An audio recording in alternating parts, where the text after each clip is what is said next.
Penasaran gak sih apa itu pembelahan sel? Bagaimana cara kerjanya? Atau ada berapa macam dari pembelahan sel itu? Saya Verena Prameswari dari kelas 12 IPA 6. Dalam video kali ini, saya akan membahas mengenai pembelahan sel.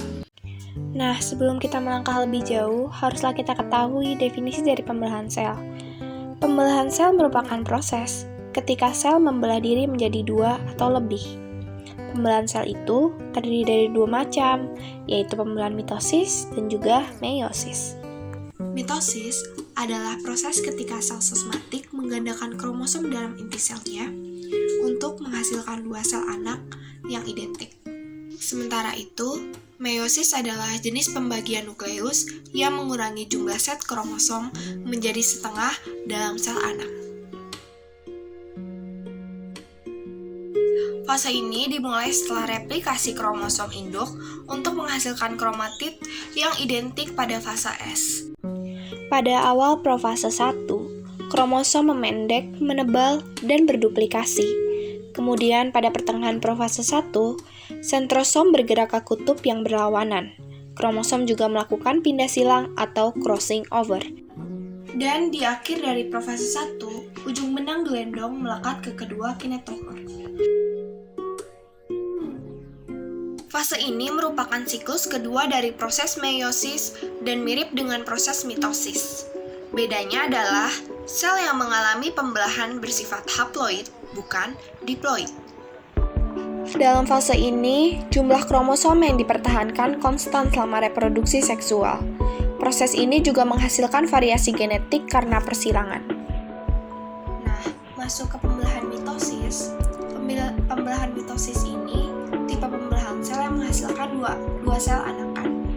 Sel anakan ini mempunyai karakter identik secara genetik dan sel induk. Tahap profase, tahap awal dari pembelahan mitosis, di mana kromosom yang mulai memendek, menebal, dan juga saling berpasangan.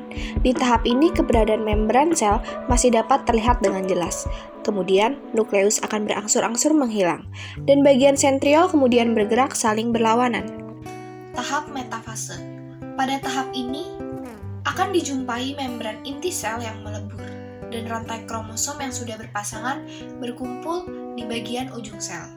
Kromosom kemudian terbagi menjadi dua kelompok, satu di kutub utara dan lainnya di kutub sebaliknya. Tahap anafase. Pada tahap ini, masing-masing kromosom berpasangan atau kromatid yang sudah saling kuat. Kemudian terjadi proses tarik-menarik untuk menjadi bagian sel yang memerlukan ruang sendiri dengan memisahkan diri.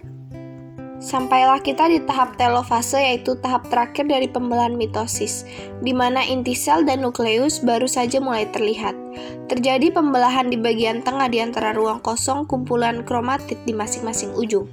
Keberadaan inti sel baru menandakan ada sel baru yang siap untuk tumbuh mandiri, dan terbentuklah dua inti sel, yakni munculnya dua sel. Setelah mengetahui definisi sampai tahapan-tahapan dari pembelahan sel mitosis dan juga meiosis, dapat kita ambil kesimpulan dan kita tarik perbedaan dari kedua pembelahan sel tersebut, di mana mitosis akan menghasilkan sel anakan yang sama dengan induknya, sedangkan meiosis menghasilkan sel anakan yang berbeda dari induknya.